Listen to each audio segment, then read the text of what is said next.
ଶସ୍ୟ ଖେଳୁଅଛି ପବନର ତାଳେ ତାଳେ। ଆହା କି ସୁନ୍ଦର ମନ ମୋହିନେ ହୃଦୟକୁ ଶାନ୍ତି ମିଳେ। ଶ୍ରାବଣ ଧାରାରେ ଚାଷୀର ମନଟା ଭାରି ତର ତର ଲାଗେ।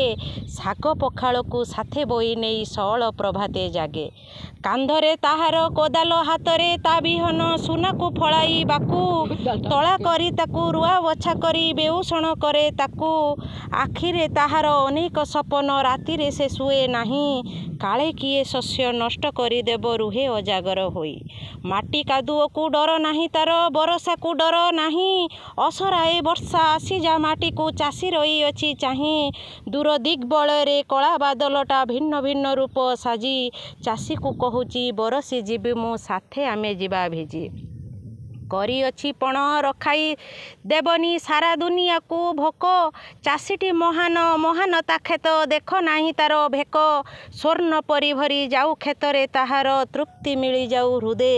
ଜୁହାର ଜୁହାର ଚାଷୀକୁ ଜୁହାର ଆଜି ତା ମହାନ ପାଦେ।